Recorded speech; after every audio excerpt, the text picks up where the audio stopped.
আমরা যারা সেলাই কাজ জানি অথবা কুশি কাটার কাজ জানি তো তাদের মাথায় কিন্তু সবসময় ডিজাইন ঘোরপ্যাচ খায়। ফাঁকা কোনো কাপড় পাইলেই যে কোনো না ডিজাইন করতেই হবে।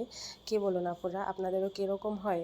আসসালামু আলাইকুম, welcome back to my new video. আশা করি সবাই অনেক ভালো আছেন। তো আজকে আমি খুব সুন্দর একটি কুশি কাটার লেজের ডিজাইন আপনাদের সাথে শেয়ার করতে চলেছি। তো দেখুন, আমি এখানে একটা নেভি ব্লু কালার হিজাবের নিচের সাইডটাতে হচ্ছে সাদা কালার সুতা দিয়ে লেজের ডিজাইনটা করব।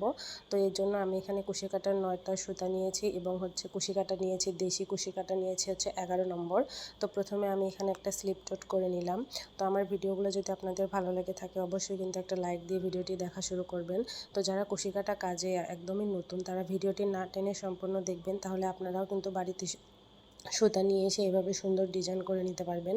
তো এই লেস যে শুধু আমি হিজাবের নিচেই দিব তা না, এই লেস দিয়ে কিন্তু আপনি শুধু সুন্দর করে বাচ্চাদের জামার নিচে অথবা নিজেদের বড়দের জামা, ওড়নায় যে কোনো কিছুতে ডিজাইন করলে কিন্তু অনেক বেশি সুন্দর লাগে।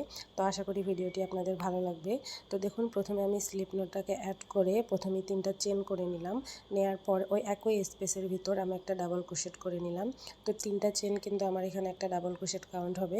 তো এরপর দ্বিতীয় যে ডাবল ক্রোশেটটা করলাম এর মাথায় আমি আরও বাড়তি 3টা চেন করে নিচ্ছি। নেওয়ার পর ওই যে ডাবল ক্রোশেটটা আছে সেটার ভিতর দিয়ে একটা স্লিপ স্টিচ করে দিলাম, না সিঙ্গেল ক্রোশেট করে দিলাম, সরি স্লিপ স্টিচ না, সিঙ্গেল ক্রোশেট করে দিলাম। দেওয়ার পর এখানে দেখুন মাথায় একটা পিকট ডিজাইনের মতো হবে। তো এই ডিজাইনটা কিন্তু দেখতে অনেক বেশি ভালো লাগে।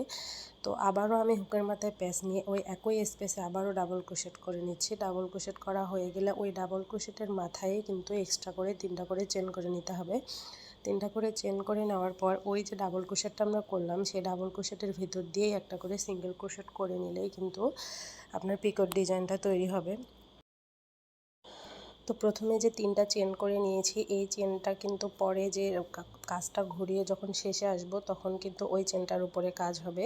তো দেখুন, এভাবে ওই চেনটা ব্যতীত এখানে আমি 4বার এভাবে ডাবল ক্রোশেট করে নিচ্ছি এবং ডাবল ক্রোশেটের মাথায় এক্সট্রা করে 3টা চেন করে নিয়ে ওই যে ডাবল ক্রোশেটের মাথায় 3টা চেন করেছি সেই ডাবল ক্রোশেটের ভেতর দিয়েই একটা করে সিঙ্গেল ক্রোশেট করে নিলেই কিন্তু আপনার পিকক ডিজাইনটা হয়ে যাচ্ছে। তো আপনারা যারা প্রথমেই চেষ্টা করবেন অবশ্যই কিন্তু কোনো একটা টুকরো কাপড়ে করার চেষ্টা করবেন, যেটা আপনার হিজাব অথবা জামা বা বাচ্চাদের জামাতে প্রথমে করতে যাবেন না।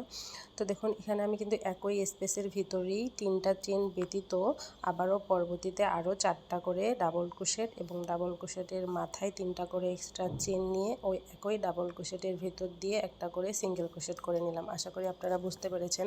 তো তবুও যদি আপনাদের বুঝতে অসুবিধা হয় আপনারা কিন্তু কমেন্টস করতে পারেন। তো এইভাবে 5বার ডাবল ক্রোশেট হয়ে যাওয়ার পরে দেখুন আমি এখানে 6টা চেন করে নিচ্ছি। 6টা চেন করে নেওয়ার পর আমি এখানে মাপ দিয়ে নিচ্ছি। 6টা চেনের যে দূরত্ব হয় সেখান থেকে আরও বাড়তি 3টা চেনের দূরত্ব নিয়ে আমি এখানে আবারও ডাবল ক্রোশেট করে নিচ্ছি। তো আমি এখানে দেখুন 6টা যে চেন করেছি আপনারা চাইলে কিন্তু এখানে চেন বাড়িয়েও নিতে পারেন, কমিয়েও নিতে পারেন। তো যারা এই ডিজাইনটা ঘন ঘন করতে চান সেই ক্ষেত্রে আপনারা চেন কমিয়ে নিতে পারেন, কিন্তু খেয়াল করবেন আপনারা যদি 2টা চেন নেন সেই ক্ষেত্রে বাড়তি আরও 3টা চেনের স্পেসে মানে ফাঁকা রাখতে হবে। 3টা চেনের স্পেসের জায়গা রেখে আপনাকে পরবর্তী ডাবল ক্রোশেটটা করতে হবে। যদি আপনি 3টা নেন সেক্ষেত্রে মোটে 6টা চেনের ডাবল ক্রোশেটের স্পেসে আপনাকে ডাবল ক্রোশেট তুলতে হবে। এক কথায় আপনাকে প্রত্যেক যতবারই ডিজাইন করেন না কেন আপনাকে 3টা বাড়তি চেনের স্পেস ফাঁকা রেখে আপনাকে পরবর্তী ডাবল ক্রোশেটটা তুলতে হবে। কারণ এই পিকট ডিজাইনটা আপনি যখন করবেন এই ডিজাইনটা সুন্দরভাবে ছড়িয়ে যাবে। এই 3টা চেনের স্পেস আপনাকে এই ডিজাইনটাই সুন্দর করে কভার করে নেবে। তো এই জন্য আমাকে হচ্ছে 3টা করে বাড়তি এখানে চেনের স্পেস নিতে হয়। তো দেখুন আবারও কিন্তু ডাবল ক্রোশেট করার পর এইভাবে 3টা করে এক্সট্রা চেন নিয়ে ওই ডাবল ক্রোশেটের ভিতর দিয়ে সিঙ্গেল ক্রোশেট করে নিলেই কিন্তু পিকট ডিজাইনটা হয়ে যাচ্ছে। তো আগের বারের মতো ওখানে যেমন 5টা ডাবল ক্রোশেট করেছিলাম ঠিক একইভাবে এখানে মোটে হচ্ছে 6টা চেন করেছি আর হচ্ছে বাড়তি 3টা চেনের দূরত্ব নিয়েছি। নেওয়ার পরে আবারও মোটে এখানে 5টি ডাবল ক্রোশেট করে নিচ্ছি এবং ডাবল ক্রোশেটের মাথায় 3টা করে এক্সট্রা চেন নিয়ে পিকট ডিজাইন করে নিচ্ছি সিঙ্গেল ক্রোশেটের মাধ্যমে। আশা করি আপনারা বুঝতে পেরেছেন। তো এইভাবে একইভাবেই কিন্তু 5টা এখানে ডাবল ক্রোশেট হয়ে যাওয়ার পর আবারও বাড়তি এখানে আমি 6টা চেন নিব। চেনের সাথে 6টা চেনের এখানে মাপ দেওয়ার পর বাড়তি আরও 3টা চেনের স্পেস ফাঁকা রেখে আমি আবার পরবর্তী ডাবল ক্রোশেটটা তুলব।